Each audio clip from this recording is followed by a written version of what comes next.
Well, what's up, guys? Welcome back. So, Nintendo's E3 is about a week away, and I've been playing some games on my PlayStation 5 recently that I feel I would like to play through again on my Nintendo Switch. Now, that kind of sounds weird that I'm playing it on my PlayStation 5 right now, but I would play it through it again on my Nintendo Switch, and there's a reason for that. I like playing games on my Nintendo Switch, it's just my preferred platform. And I feel that these games could do kind of well on that system, and if people only have the Nintendo Switch, that these are games that I feel they should play. Now, these are pretty old, but I feel that with significant downgrades, they could work pretty well on the Nintendo Switch. And the first one we're going to start with is Code Vein. Code Vein is sort of a Dark Souls style game. It's very much anime. There is a lot to do in it. There's a lot more gameplay elements to Code Vein than Dark Souls, I would say. You have all these abilities, all these passives. You have a partner with you at all times if you want. And it is probably my favourite Dark Souls-like game. Mainly because the buttons to attack are on the face buttons, so for the PlayStation it'd be square and triangle. So that kind of influenced it being my favourite one of the bunch. But Code Vein is a really good game. It does have multiplayer. It's on the base PlayStation 4, the base Xbox One as well. I think it runs 30 frames per second on those, or maybe 60, I'm not sure, I haven't played there in a while. But Code Vein is a really good game. I have played through it twice now. I've just started the DLC, which isn't a lot, but there is some extra stuff to do in it. And Code Vein, if it does come to the Nintendo Switch, which I feel it could run pretty easily, with a resolution downgrade, maybe about 720p at the lowest when docked, cap it at 30 frames per second, reduce the textures, reduce the particle effects a little bit, we could get it working fairly well on a Nintendo Switch. And if the Nintendo Switch Pro does exist, then that's always there too, to boost it up a little bit. But Code Vein, I think a lot of people should play it. I'm hoping there's a sequel to it. There is a few things at the end that tie in with a few other games that are not in the series of Code Vein. It's only one game, it's not really a series right now. But Code Vein would be a really good game because I could play it on my Switch. I'd be able to play it with people who own a Nintendo Switch as well. Next up is Dragon Ball Z Kakarot. Now, there was a leak, let's put that in air quotes here, that said it would be coming to the Nintendo Switch just a little while ago. But that was, again, air quotes, debunked. But we might see that as well. Now, this runs again on the base PlayStation 4 and Xbox One at 30 frames per second. That is locked in at 30 frames per second on the PlayStation 4. Even on the PlayStation 5, it is at 30 frames per second. If you want higher than that, you have to play on the PC. On the Nintendo Switch, I still think this game would work. Same as Code Vein. We would have to lower the resolution, we would have to lower the particle effects by a lot, because there is a lot of stuff going on in this game when you're in fights. And everything else I feel could go pretty well. Obviously lower textures a little bit, lower geometry just a little bit, just maybe move things around a little bit more so there's not as much clutter taking up space in the game.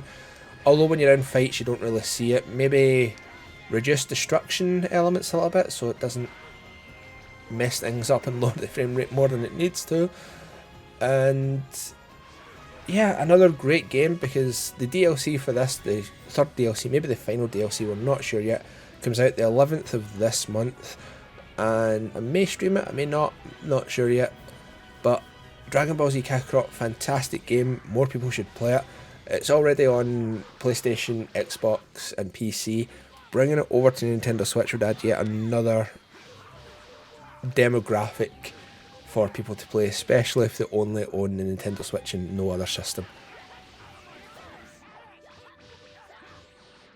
Now, this one is probably the most least likely to be ported to the Nintendo Switch, and it's Middle-earth Shadow of War. Even if we have Middle-earth Shadow of Mordor ported, I would be happy because these games are fantastic. They take their combat and exploration systems from a few other games, mainly Batman and Assassin's Creed, but these games are really, really good. Shadow of War I've played through 3 times now. Shadow of Mordor I've played through twice. I haven't fully done the DLC for Shadow of War yet, but these games are absolutely fantastic. If more people could play these games, even if it's just single player and there's no multiplayer element to it on Shadow of War, I would be completely fine because you don't really need the multiplayer invasion system where you go and attack other people's forts. That's just something else to do, but the vendetta system would be good because if other people die you can still do that. But Shadow of War, really good game, and I feel more people should be able to play this game too, again if they only have the Nintendo Switch, because I feel this game, as with the others, could still work, and it's a really good game that I think people should play. And finally, another game that has sort of been confirmed, air quotes again, it is Borderlands 3. Now, we have Borderlands 1, Borderlands 2 and Borderlands the pre-sequel. We have all the DLC for those, and originally when Borderlands 2 was released on the Nintendo Switch, we got all the DLC apart from the final one, which was the Fight for Sanctuary DLC, and the reason that we didn't originally get that is because the Fight for Sanctuary DLC ties into Borderlands 3, and then just a little while ago, just a few months back I should say, the Nintendo Switch version of Borderlands 2 got the Fight for Sanctuary DLC update, and it has also been rated. I'm pretty sure Borderlands 3 has been rated for the Nintendo Switch, so if it's going to be announced, E3 is probably the place where Borderlands 3 for the Nintendo Switch is going to be announced. Now, while I think that this isn't the best game in the series, I still think Borderlands 2 is the best game in the series. Borderlands 3 is still a fantastic game. I haven't played through all of the DLC on this yet because the people that I played with just stopped playing. And there is other people that I want to play with, but they're on other platforms, and I know that multi-platform support is coming out soon, but not for the PlayStation. And I know Nintendo is fine with multi-platform play, so hopefully if this does get announced for the Nintendo Switch, it comes out pretty soon after that, because I will completely restart it. I will make a brand new character, I will play it all through it again, and I know that the Nintendo Switch version, if it does exist, will support cross-platform multiplayer, which is one of the main things that I really like about gaming right now. I play a lot of games. I play games on my Nintendo Switch. I have my PlayStation 5, I have my PC. My girlfriend plays on her Nintendo Switch and she plays on her Xbox One X. And we play games cross-platform between the Xbox One X and whatever system I'm currently playing on at the moment. The main game that we play is Minecraft Dungeons, because she has that on her Xbox, I have it on the Nintendo Switch, so having more cross-platform games is only a good thing. Anyway guys, that's pretty much all I want to say. I went on a little bit of a tangent at the end, talking about cross-platform multiplayer, but these are just 4 slightly older games that I would like to see ported to the Nintendo Switch, or announced at E3 I should say. I am going to do another video talking about E3 for Nintendo in general. I might do one talking about Microsoft. So I'll see you all next time. Have a nice day and goodbye.